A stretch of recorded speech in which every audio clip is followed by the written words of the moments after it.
12 ವರ್ಷಗಳಿಂದ ಅದನ್ನು ಪಟ್ಟಿ ಹೇಳಕ್ಕೆ ಹೇಳಿ ಆ ಖಾಲಿ ಡಬ್ಬ ಕೇಂದ್ರ ಸರ್ಕಾರ ಏನೂ ಕೊಟ್ಟಿಲ್ಲ 12 ವರ್ಷದಿಂದ ಬೆಂಗಳೂರಿಗೆ ಅಂತೇಳಿ ಆ ಖಾಲಿ ಡಬ್ಬನ ತೋರಿಸ್ತಾ ಇದ್ದಾರೆ. ನೀವು ಅದನ್ನು ಚೆನ್ನಾಗಿ ತೋರಿಸಿ.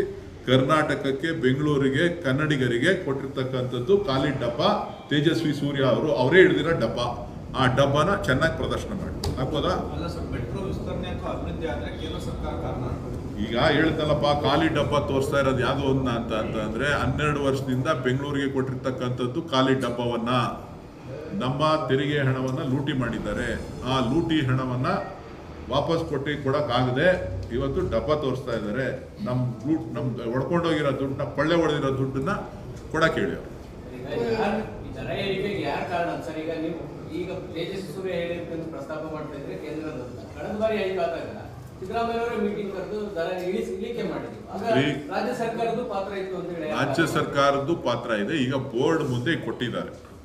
ಯಾವುದು ಮೆಟ್ರೋ ಬೋರ್ಡ್ ಏನಿದೆ, ಕೇಂದ್ರದಲ್ಲಿ ಬೋರ್ಡ್ ಏನಿದೆ, ಆ ಬೋರ್ಡಲ್ಲಿ ಇಟ್ಟಿದ್ದಾರೆ. ಟೆಕ್ನಿಕಲ್ ಅಡ್ವೈಸರಿ ಕಮಿಟಿ ಇದೆ. ಆ ಟೆಕ್ನಿಕಲ್ ಅಡ್ವೈಸರಿ ಕಮಿಟಿಯವರ ಅನುಮೋದನೆ ಮೇರೆಗೆ ಇದು ತೀರ್ಮಾನ ಮಾಡಿರುವಂಥದ್ದು. ಇವತ್ತು ಕೇಂದ್ರ ಸರ್ಕಾರ ತೇಜಸ್ವಿ ಸೂರ್ಯ ಅವರ ಬದ್ಧತೆ ಅಲ್ಲಿ ಕೇಂದ್ರದಲ್ಲಿ ಪ್ರದರ್ಶನ ಮಾಡಿ, ಬೆಂಗಳೂರಿನಲ್ಲಿ ಪ್ರದರ್ಶನ ಮಾಡೋದು ಖಾಲಿ ಡಬ್ಬ ಅಲ್ಲ. ಖಾಲಿ ಡಬ್ಬನ ನಮ್ಮ ಕಳೆದ 12 ವರ್ಷಗಳಿಂದ ನರೇಂದ್ರ ಮೋದಿಯವರ ಸರ್ಕಾರ ಬೆಂಗಳೂರಿಗೆ ಏನೇನು ಕೊಟ್ಟಿದ್ದಾರೆ ಅಂತ ಆ ಡಬ್ಬದಲ್ಲಿ ತುಂಬಿ ಹೇಳಿ, ಎಷ್ಟು ಹಣ ಕೊಟ್ಟಿದ್ದೀವಿ ಅಂತ ಹೇಳಿ.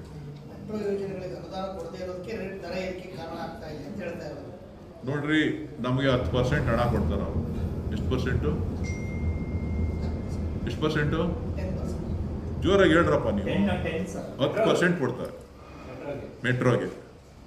ರಾಜ್ಯ ಸರ್ಕಾರ 10% ಹಣದ ಜೊತೆಗೆ ಲ್ಯಾಂಡ್ಗೆ ಕಾಂಪನ್ಸೇಷನ್ ಪೂರ್ತಿ ರಾಜ್ಯ ಸರ್ಕಾರ ಕೊಡಬೇಕು. ನಮ್ಮದು ಅಪ್ರಾಕ್ಸಿಮೇಟ್ಲಿ 17% ಮೇಲೆ ಬೀಳುತ್ತೆ. ಇನ್ನುಳಿದಂಥದ್ದು ಸಾಲದ ರೂಪದಲ್ಲಿ ನಾವು ಸಾಲ ತಗೊಳ್ತೀವಿ. ಅದರ ತೆರಿಗೆ, ಆ ಹೊರೆ ಎರಡೂ ಕೂಡ ಪ್ರಯಾಣಿಕರ ಮೇಲೆ. ಸೊ ಹಾಗಾಗಿ ಇದು ಕೇಂದ್ರ ಸರ್ಕಾರ ಅನುಕೂಲ ಸಿಕ್ಕಿದಾಗೆಲ್ಲ ಮೆಟ್ರೋ ನಮ್ಮದು ಅಂತ ಹೇಳಿ ತೇಜಸ್ವಿ ಸೂರ್ಯ ಶೋ ಕೊಡೋದು, ಈಗ ಖಾಲಿ ಡಬ್ಬ ತೋರಿಸೋದು. ನಾನು ಅದಕ್ಕೆ ಹೇಳಿದ್ದು, ಬಜೆಟ್ನಲ್ಲಿ 12 ವರ್ಷಗಳಿಂದ ಬೆಂಗಳೂರಿನ ವಾಹನ ದಟ್ಟಣೆಗೆ ಕಾರಣ ಆಗಿರ್ತಕ್ಕಂಥದ್ದು ಕೇಂದ್ರ ಸರ್ಕಾರ.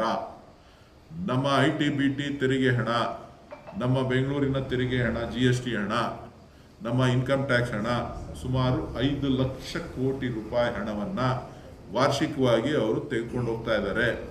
ಅದರಲ್ಲಿ ಕೊಡ್ತಾ ಇರೋದು ಕೇವಲ 10% ಮಾತ್ರ.